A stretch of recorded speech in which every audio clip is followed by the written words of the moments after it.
Hello, BookTube. I have a tag for you today, a really fun one. It was created by Molly Reeds, whose channel you should definitely check out. And I was tagged by Cam at Wolf Shop Publishing, who did the tag himself and then finished with the people he was tagging and said, looked straight into the camera and said, "I'm looking at you, Steve." A bizarre experience. He and I will never meet in person, and yet I have already been bullied by him. It's a toast to minor characters tag. Get this here before disaster ensues. I lift my cup to you, and it's all about minor characters. And I'm going to do a Star Trek version, so that you consider yourself duly warned. Question number one is name a minor character you want to see more of. I think it's true with a lot of minor characters, but the one I picked is Dr. Miranda Jones, played by Diana Muldaur. She appears only once in the original series, and what we're told about her makes me want to know everything there is to know. It makes me want to read a novel about her. We're told that she's human but has never visited Earth. We're told that she's a telepath. We're just told this matter-of-factly, that she's a functioning telepath, and such a strong one that she actually spent years training on Vulcan to restrain her talent, not to improve it. And she's also blind, and a doctor. And it's just she appears in only one episode. She has it's a great turn. It's really well written, and yet that's it. That's all we ever hear from her. And I would like to hear more. Question number two: name a minor character you want to be friends with in real life.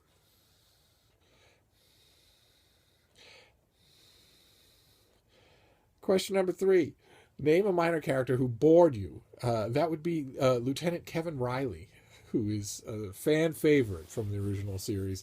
A kind of scapegrace, one of these happy-go-lucky young characters. There's one in every iteration of Star Trek. I want to put them all on an open bonfire.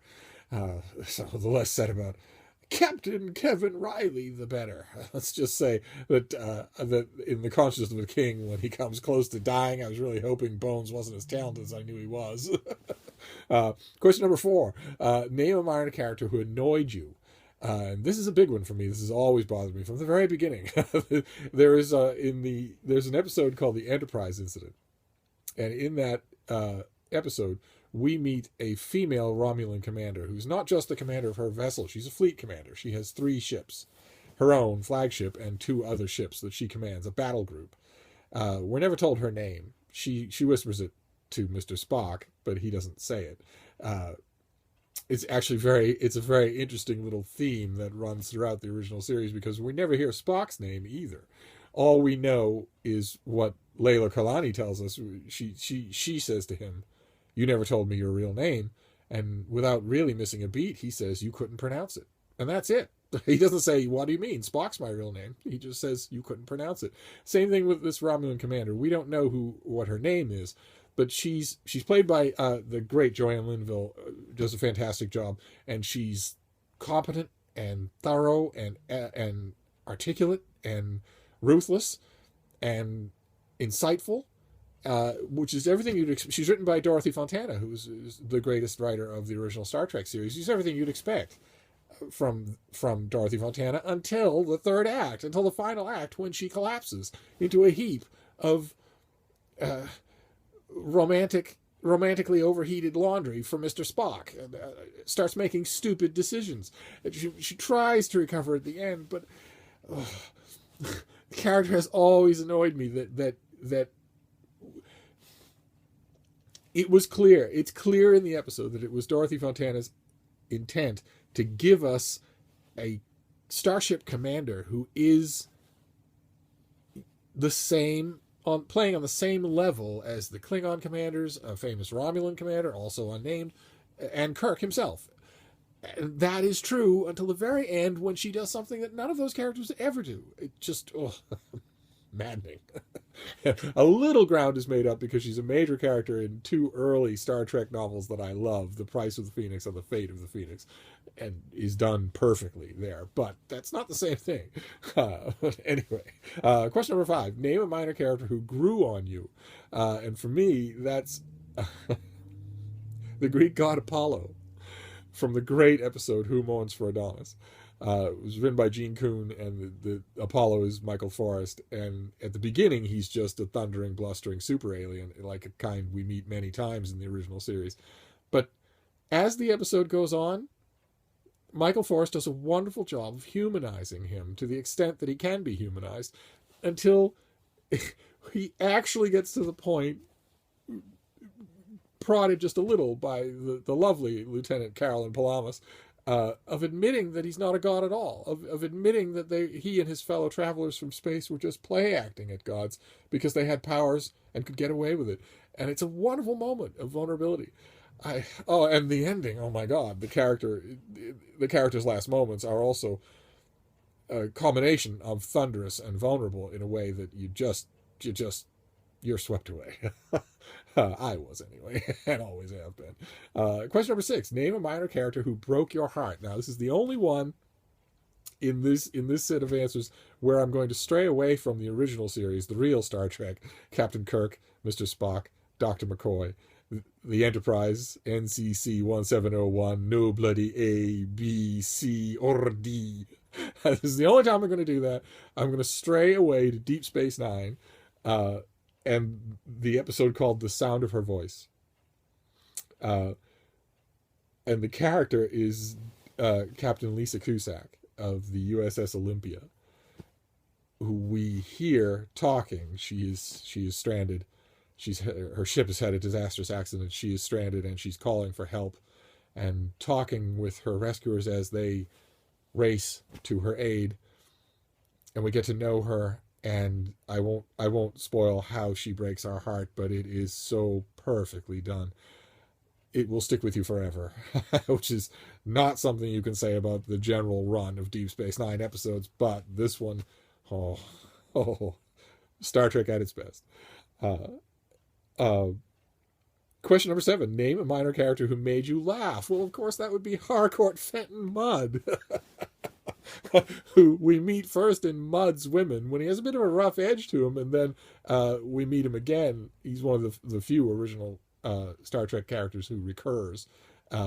We meet him again in the episode I, Mudd. And in I, Mudd, he's purely being played for high comedy, and to masterful effect.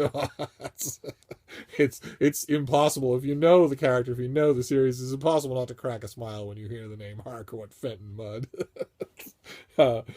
Question number 8: name a minor character who made you cry. Again with the waterworks.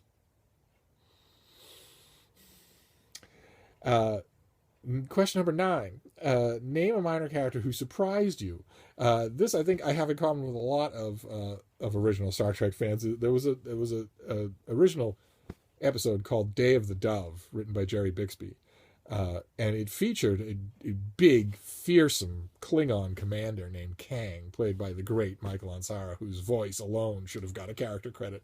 And at the beginning, Kang is a typical Klingon. He's warmongering, short-tempered, judgmental, but he surprises you. He grows as the episode moves on, and it works really well. So that by the end, your understanding of what is possible in the standard villain of the Star Trek franchise, the Klingon, has broadened immensely, and you are now ready for the best achievement of the second series, the next Star Trek: The Next Generation. The best part of Star Trek: The Next Generation is its continued incredible broadening of the Klingons, of who they are, their culture, what they do, their different personalities. By the end of Day of the Dove, you're ready for that, and that comes as a surprise. It came as a surprise to me. You expect cardboard villains, you don't get one. And question number 10: name a minor character you're reading about right now who is intriguing you. And I'm afraid this has to go away from Star Trek. I'm not reading Star Trek at the moment. I just finished a book. Let's see here. It's by Philip Thomas Tucker. It's called Death at Little Bighorn. And the minor characters that were intriguing me this time around were the Crow Scouts. White man runs him, curly, hairy moccasin. The scouts that Custer employed for his army, who were supposed to be scouting out the land and telling him what was up ahead, and did a singularly bad job of it. But actually not. They can be exonerated. They all survived. Uh, all but one survived the Battle of Little Bighorn. And it was because they knew what was coming. It's because they crested a ridge. They rode down far enough to see that Custer and his men were riding into a gigantic encampment of armed young men, not women and children, not a hunting lodge that had been abandoned by its, while its hunting party was out and about, but by a massive armed force, able to swat Custer's force like a fly. And the Crow Scouts did warn him, but there was no sense in warning Custer about anything. His legend has it, and I fully believe it, that when they told Custer about the size of the encampment that he was about to charge into, his response was something along the lines of, "Good, we've got them right where we want them." But in any account of Custer, there are minor characters that are always catching your attention. His brother, Benteen, who you're always being caught by some minor character in the shadow of this gigantic egomaniac. And this time around, it was the Crow Scouts for me. And that's it. That is the Toast to Minor Characters tag. And I have only left to tag people. I've got a bunch of people I want to tag. I want to tag, of course, J.D. Archer, Mr. Star Trek on BookTube, who is actually going through Star Trek episode by episode. I think he's 5 of them in. He'll be a withered old man from the deadly years by the time the whole endeavor is over. He'll be Jim Kirk. Or he'll be Bones McCoy, not artificially aged, but genuinely 112 years old in the first episode of Star Trek The Next Generation, where he's talking to Data. That's talking about the Enterprise. Treat her like a lady, and she'll always bring you home. That'll end up happening to JD if he actually does go through with this. But of course I tag him. And I tag Adam from Memento Mori, who must have lots of sidekicks, minor characters that he's willing to rant about. A Scientist Reads. I tag Liz Schubert. I tag Elisa from Paper Bits. I don't think I've ever tagged her before. I love her channel, so it's high time I did. And last but certainly not least, I tag Jason Purcell. Because it might do him good to go through his bookshelves, to do an ordinary book tag, and remember the days when he was just a simple booktuber, not a star editor. Don't forget the little people. And that's it. That is the Minor Characters book tag. Thank you, BookTube.